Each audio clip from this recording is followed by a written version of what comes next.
cancer saved my life.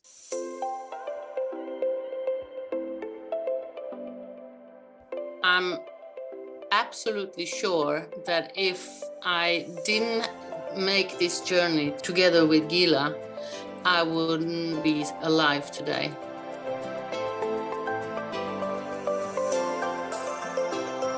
I'm not a healer, I'm not a therapist even. And the only thing I do, I teach the principles of healing. And because I healed myself with the knowledge which I received from my body and my soul, that's really the connection which I give others.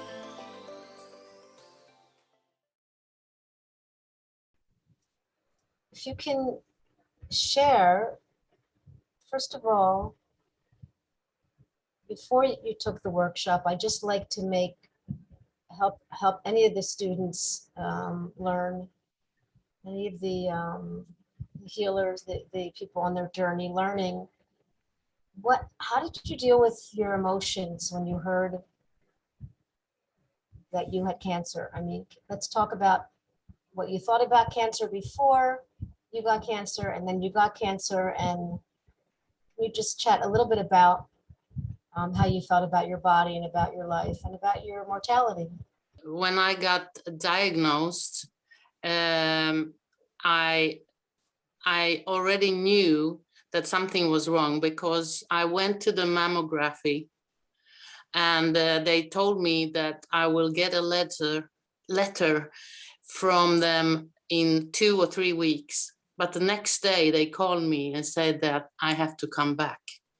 So that was the first shock. And I went from my work, and I thought maybe the pictures or the x-rays were wrong. They couldn't. The dog ate the x-rays and they needed to take new ones. Yes, of course, yes. But then she told me that they see something in my breast, and I have to come back that was Friday. On Monday, I have to come back to do biopsy. And that point, when I left the hospital on Friday, I suddenly was dying. I was in motions in my body and everything. I don't even know how I got home. I drove a car, but I don't even know how or which way I took. I was in shock. And so I started to preparing for dying. I start to do all the preparations to my girlfriend, to my mom, and all. I even wrote letters and everything. I was staring death in the eyes. The death was in my eyes, and I couldn't eat, and I felt like I couldn't breathe. That's how it felt. It was terrible because I couldn't swallow. I had to spit on my spit. I had to, because I was so tensed in the whole body, I couldn't even swallow my own saliva. So I had to spit all the time because I couldn't get anything. So on Monday, a girlfriend of mine took me because I knew I cannot even drive a car because I'm not aware of anything else than this death.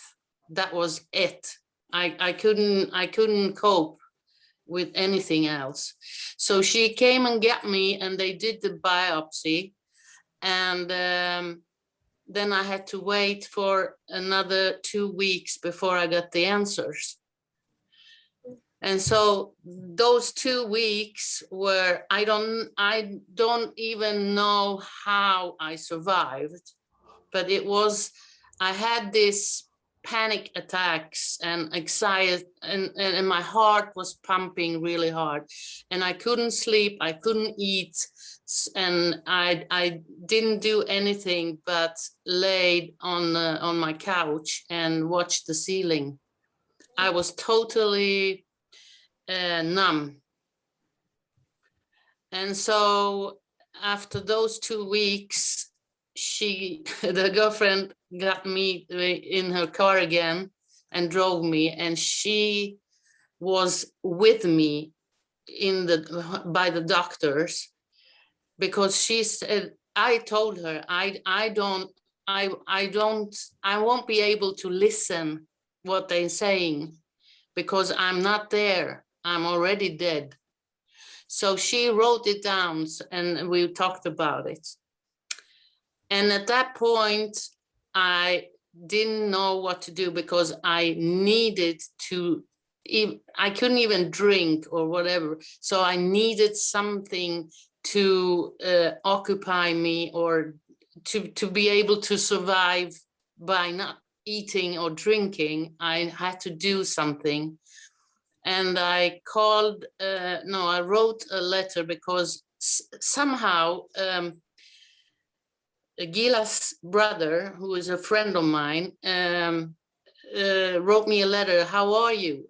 And I just told him, I have cancer. And so he called me and said, you need to talk to somebody, because he can hear that I'm not responding to anybody.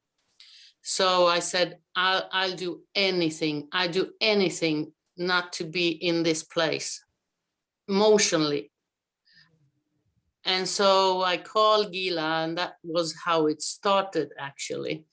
And I had this panic.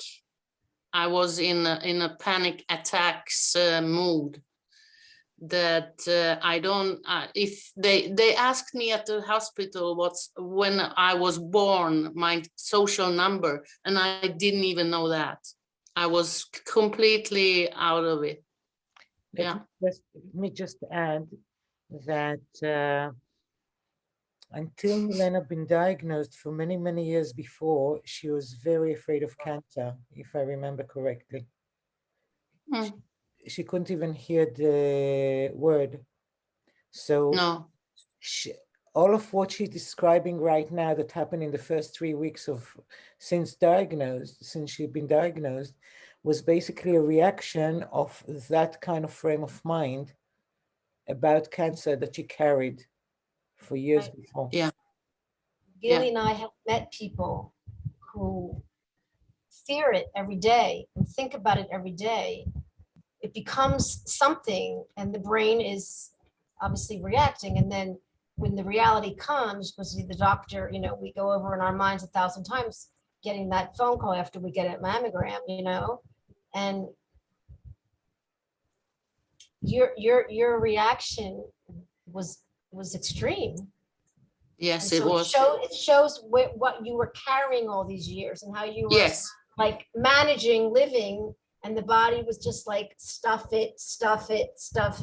So yes. So you answered my question. There was an enormous amount of fear and dread, but then when Gilly's brother called,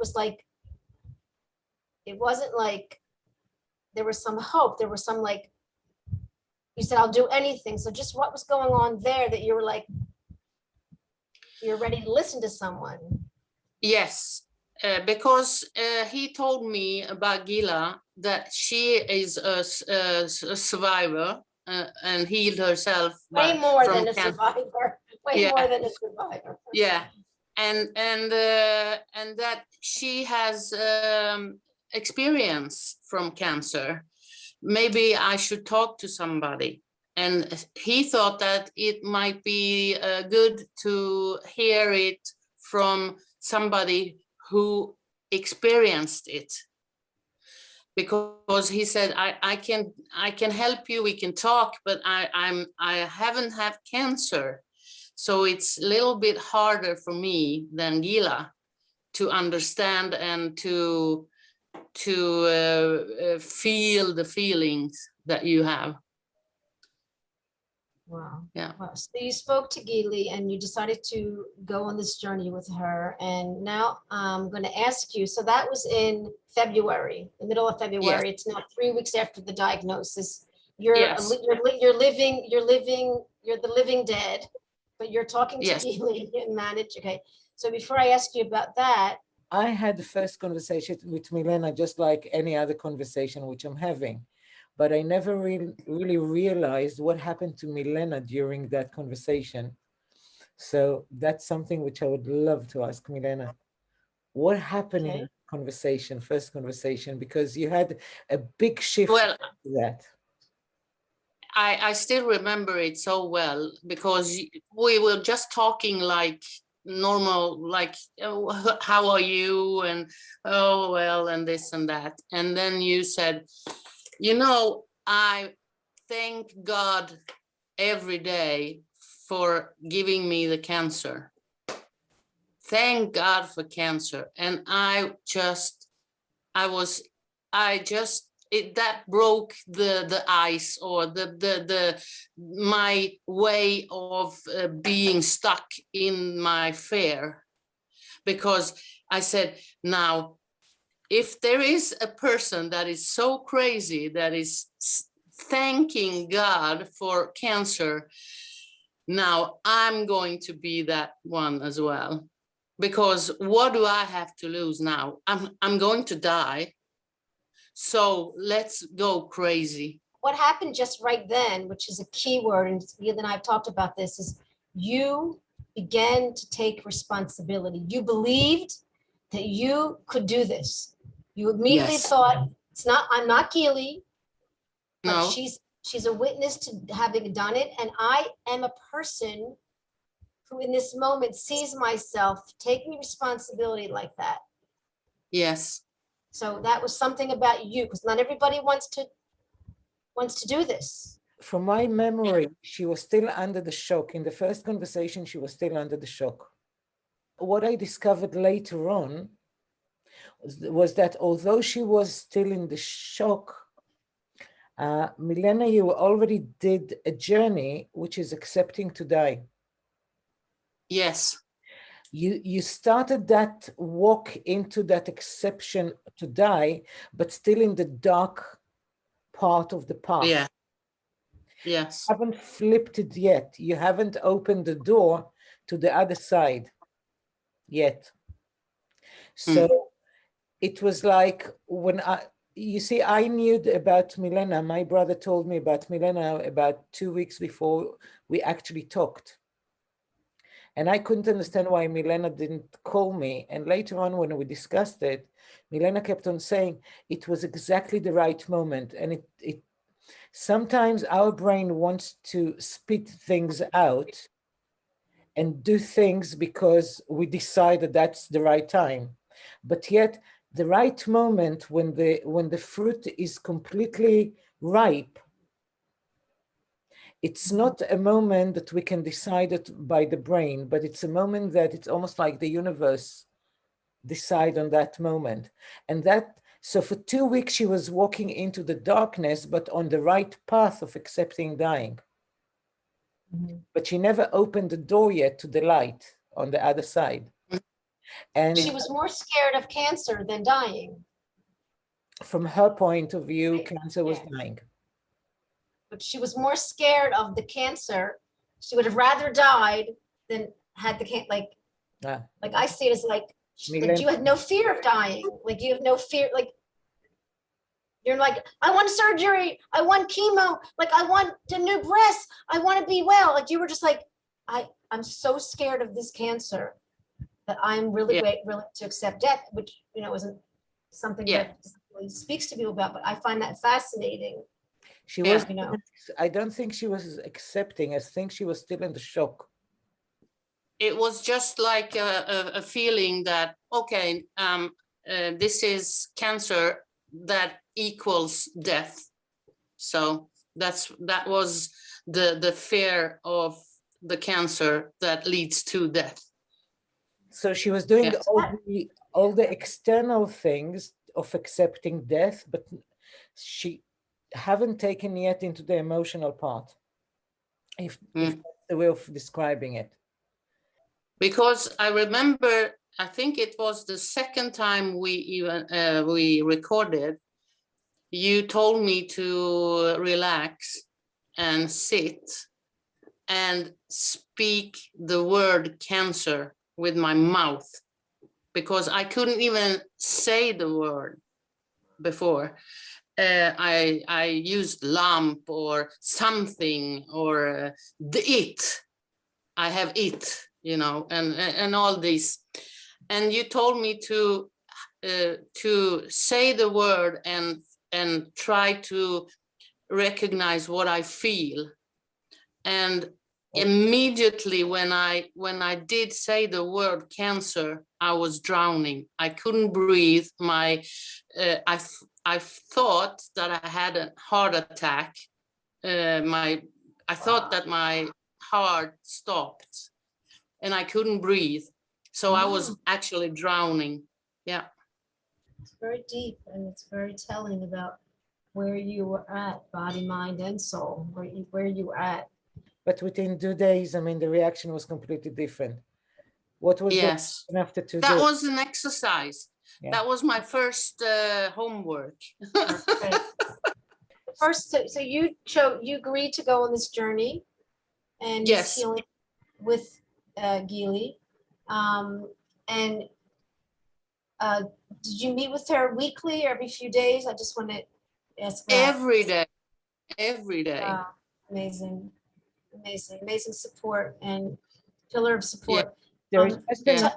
after our first conversation, that wasn't recorded, Milena had a physical reaction to it. Do you remember that, Milena? You were vomiting, and then the following day, and then you went to sleep, and then the following day you went out to the snow, and you felt like Yeah. There was the physical thing was that I hadn't had a sleep for a long time before. So my whole body was emptying myself from all over places. And then I fell asleep as well, because my body really, I felt very sick. Like I want to be free. I was really trapped, of course. And the way my body reacted was to vomit, actually. It was really, the night in the snow, it will be really much snow in outside. And I thought that I need some air because I was still weak from all the vomiting, actually. And so I went out and I felt like I didn't make a trace in the snow, because I was looking in the back of me, because I felt so light that I thought that maybe I'm not even making any footsteps in the snow, because I was feeling like I was tripping or flying over the snow. Yeah. What fear and shock do to a human body? Yes. Like disconnected in a way, and yet that gave you a greater connection in many ways, because this is your story, this is your specific experience, and that's very different than anybody else's. I've never ever experienced something like this before, because I didn't allow myself. I didn't allow me to feel or listen to my body, because I had this and that and this and that to do, and then I have to do this, and then I'm have to be at work, and all this made, and every time I felt a little bit tired, oh, you just a baby, forget it, and go on and go on. And this has been going on for like 13 years at my work, especially. And I know now that life was just going forward without allowing me to be in me. It's just like you pushing yourself all the time, and so you don't have the time to sit down and listen to your body or your mind or whatever you want. So interesting. I'm reading some books on research about aging and disease, and this scientist makes a chart between about being or doing. Now, she's a Mhm. scientist. And she's talking about this because it has everything to do with how your cells react.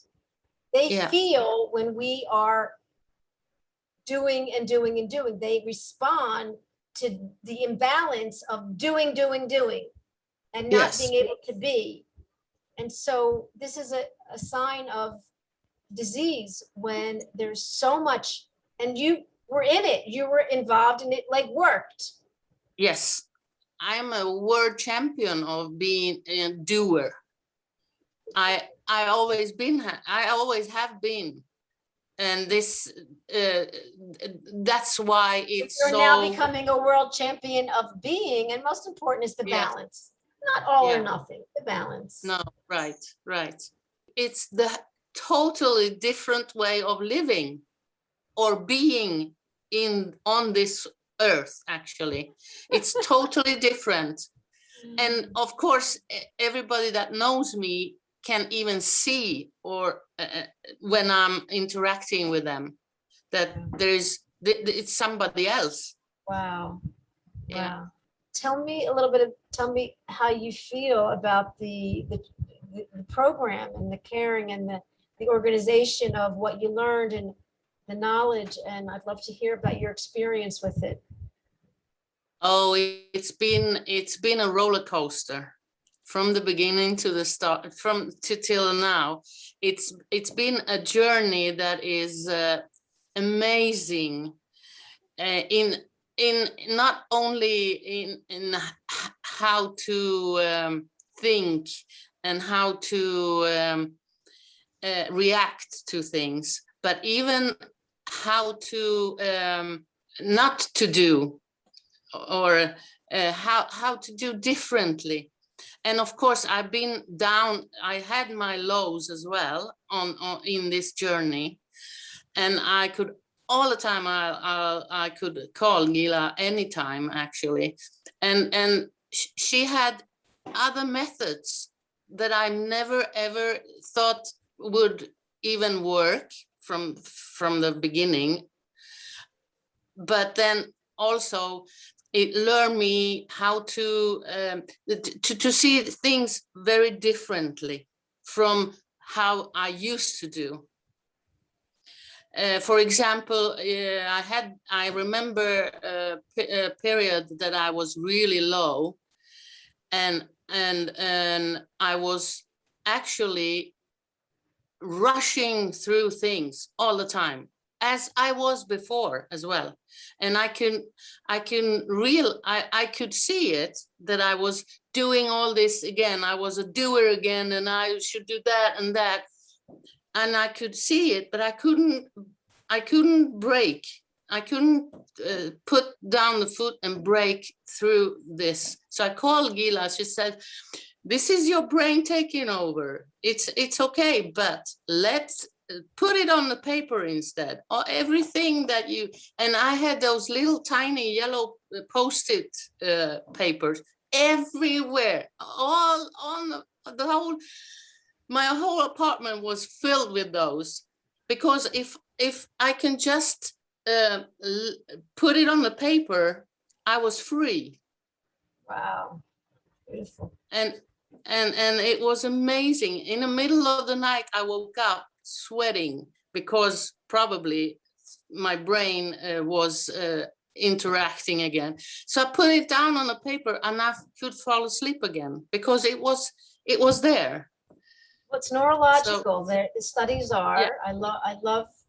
This is all science. What we're doing. This is not new age here. But No, the no, no. studies are that when you write things, not on the computer, not on the phone, you have to physically write. Yeah. So what happens is that the brain, it's some kind of manual tech thing that your hand is doing, that's saying to the brain, calm down, it's okay, Mhm. take off the army, we got it, Yeah. guys, we're all right, we can calm down. She took it from the thoughts from here to the paper. We're all right, take a break. It's like something's happening in your brain when you take the thought and put it on paper. It's fascinating. Yeah. And here's an absolute example right here on your And you post-it should, notes all over the house. and this is just this today, actually. It Oh still my works. Good for you. All the honor. It still Amazing. works. What Yeah. I think happens, just because Tova, you're talking about the science of it. What I think happened once we write it down, we are aware to what that part of us is actually doing. And once we become aware to whatever part of us is doing, we can then have the choice to decide if that's the path we want to go or we want to actually take another path. Until we become aware, we don't have the choice. Amazing. You see, Milena used to be workaholic before. I remember the Yes. first conversation, because she actually expressed to me that she hated Sundays. For her, Sundays was a misery because she wanted to be at work because she was such a doer. She was such a brain orientated that I remember the first time Yes. when I Those was again. walking on eggs, trying to convince her that I said, Milena, can you just give your body a message that you with it by asking another 2 days of holidays, of freedom from work? And I remember I was so cautious in that because I knew her reactions and I could actually see her about to attack. The funniest Torture. What do you want to torture me? Yes. thing. That was torture. Wow, what amazing. But yet 2 weeks ago, I was on the floor laughing when she actually came out with the sentence, if I'm going on a holiday and I feel any kind of side effect, I'm going to ask for more days.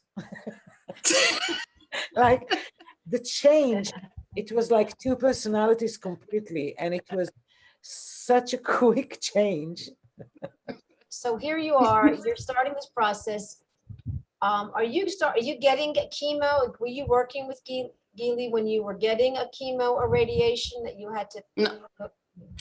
Well, they wanted all kinds of things. I went through 2 operations, and the first one was actually to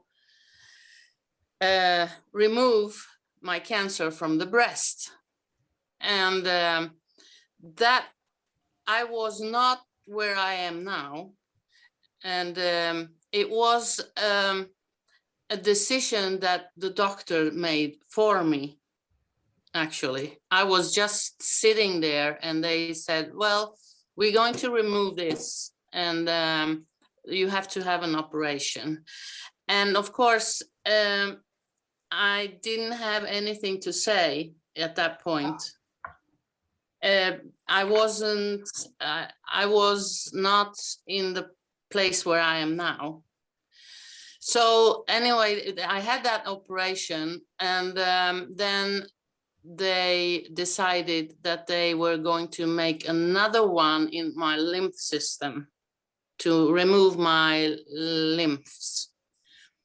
So that they did that as well. There was like 3 weeks between those two, and then they started to trying to get me to radiation and then to some hormonal treatment. During this And, time, you were talking to Geely, and yes, you were dealing with the cancer and dealing with yourself, and so the fear level was down, the shock was over, and you were. The shock was over, but of course, then they started the fear of the operation and the fear of what they will find in my lymphs and all this. So I had Gila all the time to, before an operation, I was of course afraid of an operation. They're going to put me to sleep and I had no control.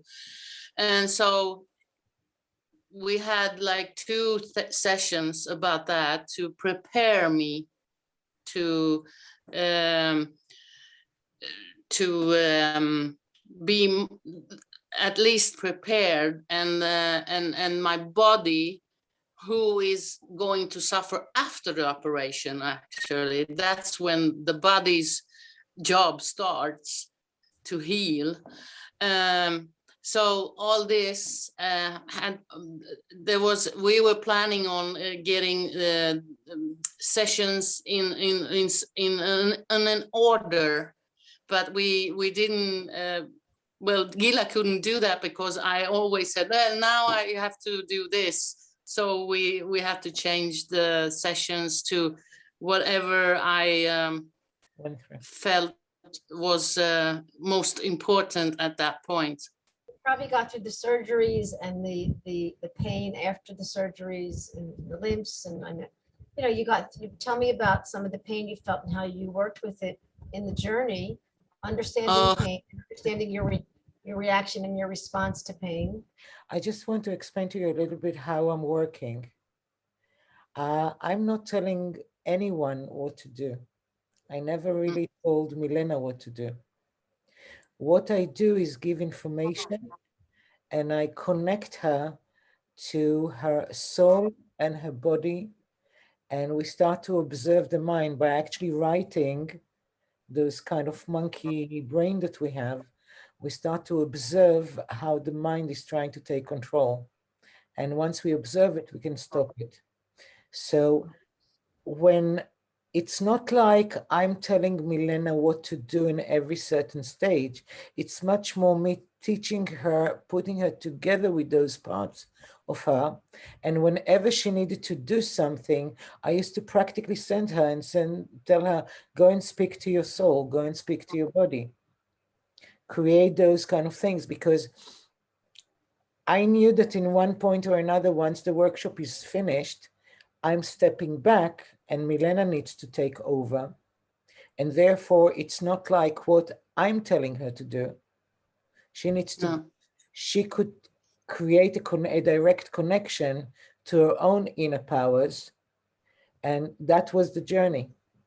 So when Milena is talking about the highs and lows of the journey, she's talking about her trying to adjust to the new language of her inner parts, rather than the one-way road that the brain was taking over before. So you had you were being guided and taught, and then you got to practice this new relationship with not only your soul, the little girl or the soul or the spirit, the essence. Also, you were having a new relationship with the doctors and surgery, and it was a healthier relationship. And then you had this relationship evolving with the cancer that was being taken out, growing in a vein. It was like you had a whole new way that you were living with it, because it was in your body still. Yes, yes. That is the point, actually, that all those 2 months I had experience. I have something like after the operation, they told me, you're not going home before you can prove that you pee, right? That is, I have to pee once before and of course everybody wants to go home as soon as possible. Nobody wants to be in the hospital. So, and I was thinking, my brain was thinking Niagara Falls, so I could just have this little tiny pee and they will let me go. Now, I thought that was brilliant. And the next day I talked with Gila about it, and it turns out that I misinterpreted, because I'm still in this brain mood, go, go, go. what I needed was, what my body needed was to rest and start to heal. And I didn't give them time because I was on the way, all the way, you know, I'm out of here and I'm doing this and I'm doing that just to get out of there. So the next operation, I did the opposite actually, but I knew, they told me again, yes, you can leave when you pee once. And I held my, I never had so much pee in myself. And I didn't, I was fighting it. No, no, no. So I stayed there for almost one more day, because I knew my body needs the rest, and there was, the help was there and everything. So the sessions were like, I'm experiencing things, or I'm having thoughts, and I bring it to Gila, and she can help me interpret it. Now this is your brain talking. This is how it used to be. Now listen to your body. What the body wants is something else, of course, because my brain has been on full speed ahead so many years that it's really hard to let my body and my soul to be heard. And that's the point with all this, actually, to be able to listen and be aware of the other, well, I call them pilots. They are my pilots because I'm in the Air Force. So they are all my 3 pilots, and I need them all to fly a plane. And so I'm listening, and this is the way she taught me how to listen and interpret the feelings that I have. Wow. Amazing. And of course, just like I don't know if it was 2 or 3 weeks after the first time I said cancer, I had to do the this thing again, and I was, yeah, and it was totally different. I was relaxed, and I said cancer 3 times, and I felt just great, because then I understood what Gila meant when she said thank God for cancer, because my life was so different. Why are you grateful for the cancer? What did you learn from Gili about your own loving your cancer? I'm living the life that I always wanted, but I didn't know existed. I'm happy, and I'm enjoying every day, not like, you know, carpe diem. It's all over the place. It's not that I'm walking around being high or whatever. No, what I mean is that I suddenly can be happy about things that I didn't even know existed, like running water. You're Or aware. You're much more aware. You're woken everything. up. Yes, every little thing is like going shopping was a nightmare for me, because the queue was killing me, actually. I was not able to stand in the queue and see those stupid people in front of me doing all these things wrong, because it took too long, right? And this was the normal life. This was the normal life. I was driving like crazy in traffic and swearing at people that couldn't drive a car. Don't give don't drive when you don't have a driver's license, stuff, small little things. Now I'm so, it happens, it still happens that there's stupid people cutting in front of me, of course, but I think instead of swearing and get angry and all this energy, give all this energy towards something that I can still not do anything about, I could find myself thinking, maybe he has a sick child and he has to go very fast. That's why he's driving. And I'm fine with it. And of course, I enjoy going shopping now because I have the time to relax in the queue. I can just breathe. Tell me, can I ask you, where are you at with your, are you in discomfort? Are you getting checks? Are you taking medication? Are you? A week ago, I was scheduled to go to a hospital that is about 2 hours drive from here for the radiation. I had some doubts about the radiation, but then after a lot of bodies, that's a new language with my body, I realized that I should do it, and so I went there, and that was on Thursday, and that was the first day of radiation.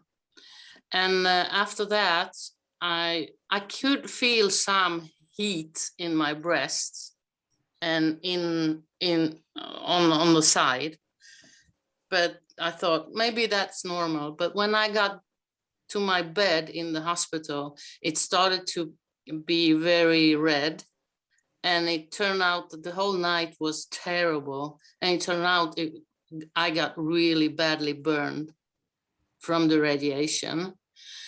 And so I was going to have the next day, I was going to have the next radiation. So I went there.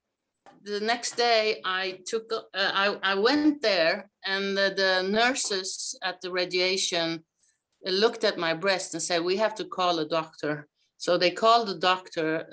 She was a docent or professor or whatever. And she says, we're not going to do the radiation today. Let's do it next week. And so I had very, very bad night. Well, 2 nights actually, I was really in pain. It was like somebody poured hot boiling water all over my chest and all over the side. And it started even in my lungs, like I felt it in I couldn't take a deep breath and stuff because it hurt so much. So by Monday was the next day I was going to have the radiation. Sunday I called Gila because I had doubts, of course. And before I said, no, but we were talking about it, and I had already made up my mind to give them an option that was a little bit different. But then Gila told me, give it some more time and talk to your body, because your body is telling you something. And so the whole Saturday afternoon and almost the whole night, actually, I was talking to my inner child, my soul, and also my body. And I could see my body was telling me, of course. And I start in the middle of the night, I start to pack all my things to my suitcase again. But I still went on Monday to the doctors, but I didn't give them the option either, because then I already decided to quit the radiation, because my body said that this is not good for you. You don't need to do this. Yeah. You see, Tova, I never really suggest nothing to anyone Right? because once they learn how to listen to their soul and their body, they have the best advisor inside. Whatever advice I will give can't be Yes. wrong. Whatever, Yes. whatever advice you receive from her inner, from her soul and her body, Right. that is the I best. mean, And the only, know, and my job, once she start to speak the language, once she start to, once Milena started to communicate with her soul and communicate with her body, my job was just to remind her, go and speak to them and find a solution. Uh, you're too much right. in the brain, go and speak to them again. It's not a journey against radiation and chemotherapy. This is a journey to know yourself, to love yourself, to accept yourself, Yeah. to understand why this cancer came. And, you know, we Yes. all have cancer in our body. The fact is you're living with Yes. cancer right now, and you're Yes. in this moment saying, whatever happens tomorrow, you're alive, living with Yes. your cancer in your breast. Is it important for you to know how much cancer is there? Is it important for you to know what stage you're in? Is this all important? No. Then I got a letter today, actually, from my oncologist. The woman that operated me is a doctor here in town. I got it today that she wants to talk to me on Thursday again. So now she heard what happened in that hospital, probably. So I already talked again with Dada, and we're going to have some fun with her. Dada is her inner child. Tova. Yeah. And what I would love you to do, because seriously, I'm training people with cancer for the last 25 years, 26 years. But one of the most exhilarating and exciting story with the soul was of Milena, with the Dada and with the Nat. Can you Mhm.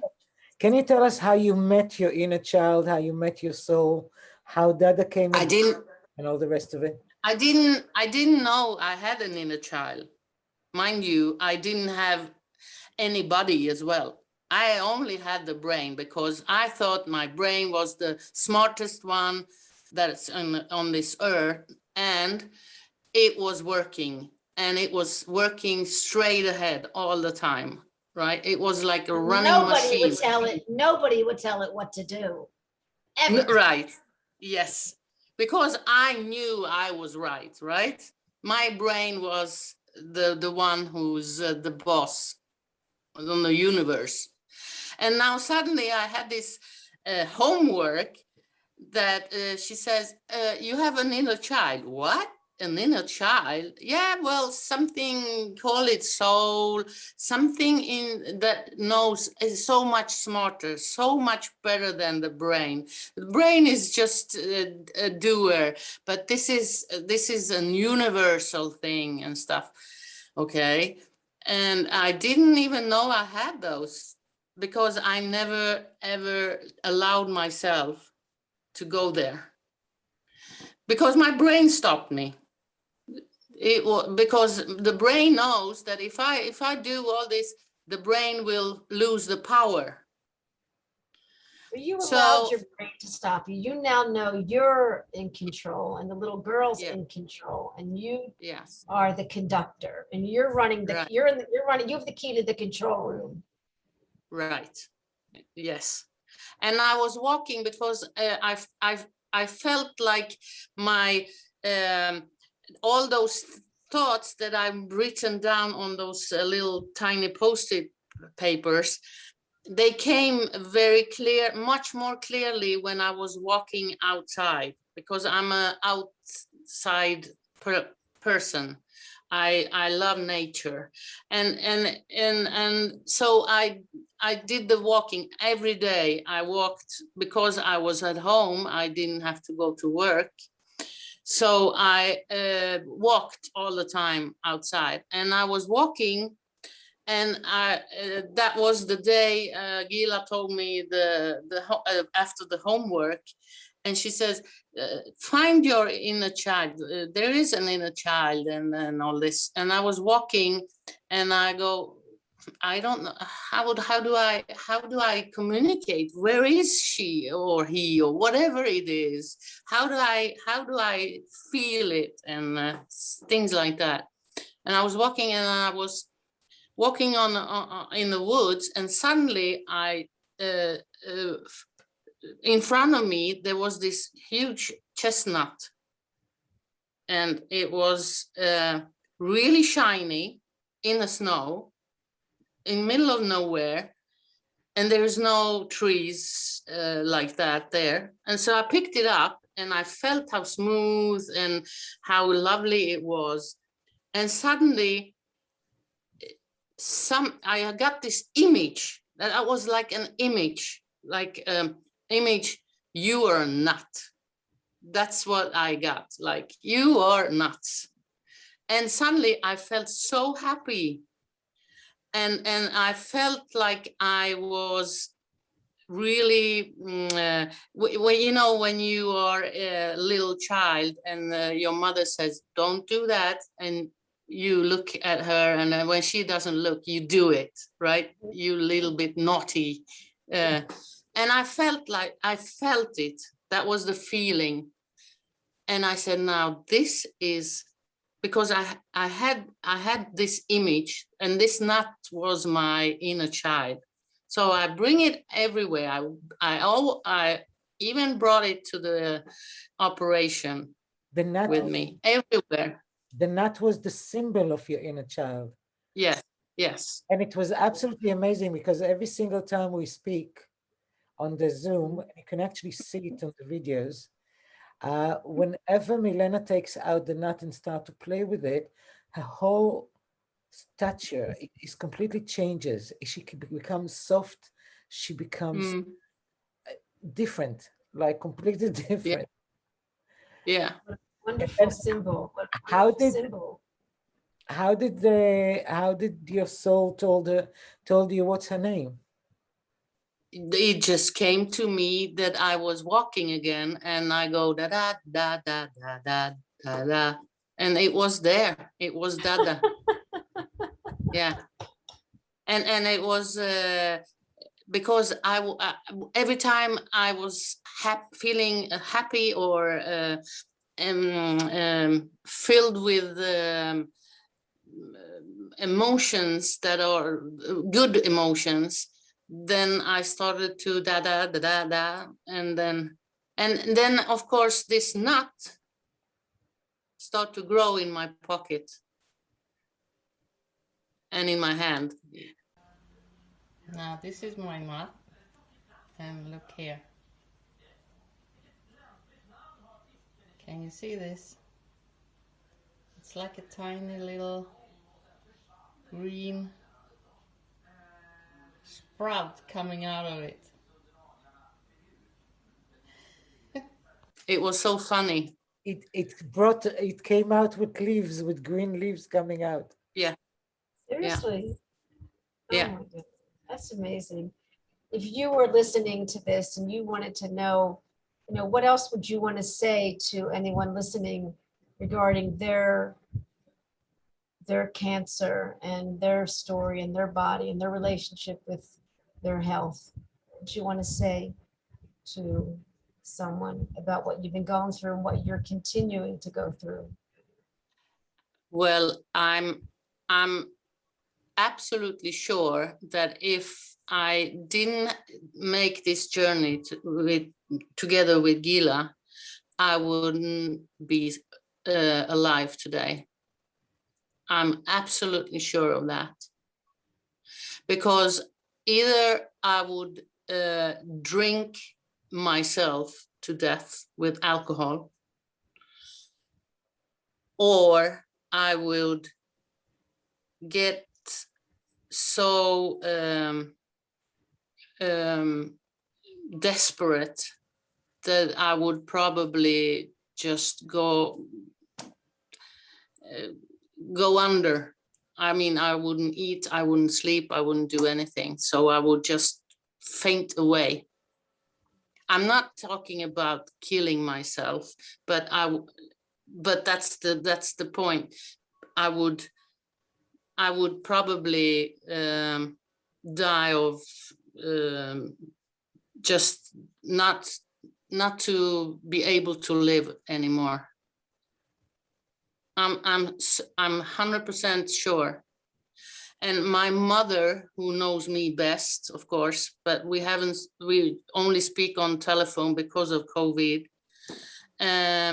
She says that I'm just like my voice, my reactions, my interactions with her is just like when I was still living at home. I'm back to where I used to be. And what do you think about cancer today? What is your relationship Well, with cancer? I think cancer saved my life. Because you see, Yeah. I mean, we don't really heal cancer, the cancer cells. The one who heals the cancer cells is the body. Mm. We heal ourselves and the relationship with all our parts.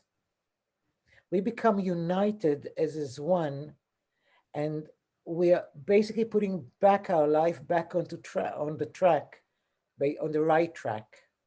We don't heal cancer because cancer is just a symptom, right? We heal the course of it. And the course of it is how we run our life. Yeah. So what you see right now with Milena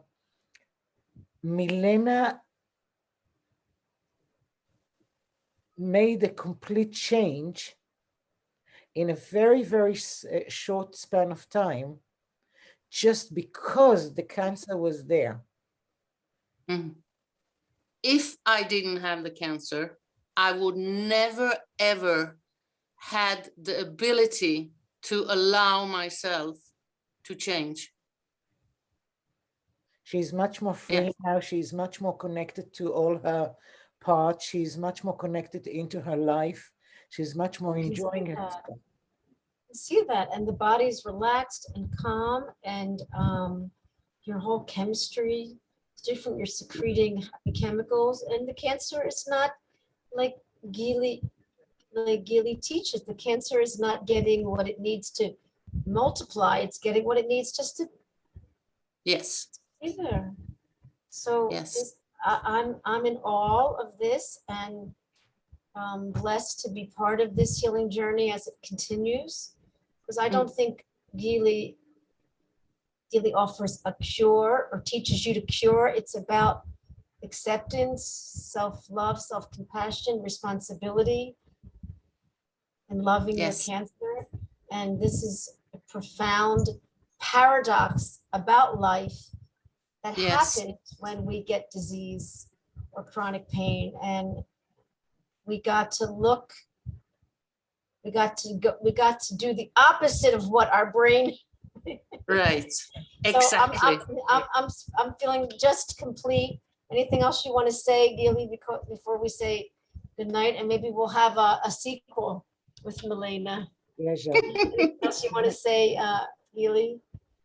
Yeah, I mean, I'm not teaching, I'm not a healer, I'm not a therapist even. And the only thing I do, I teach the principles of healing. And because I healed myself with the knowledge which I received from my body and my soul, that's really the connection which I give others. And once that connection is established, once Milena starts to feel much comfortable in the conversations with those parts of her, she now can run her life. She can now drive her plane. And now she's in real control, because when our brain was taking control of our lives, it drove us into the wrong places, and we thought we are in control. Only when we start to realize that we have the other parts and we start to be in harmony with all our parts, only then we really do have the control and we do have our lives back. So it's not like being alive after the cancer. It's being alive right now and here, because that creates the conditions for the body to take the cancer out. Mm. Or live with cancer, which we all do. It's just if the cells are not healthy, I mean, we live with cancer. So you're living with cancer, healthy and alive and whole and connected, and Yes. sending blessings over there. You're in Sweden. Is that where you're Yes. zooming from? Anyway, so wonderful to be global with you. And Gili's in Britain, and I'm here in Israel.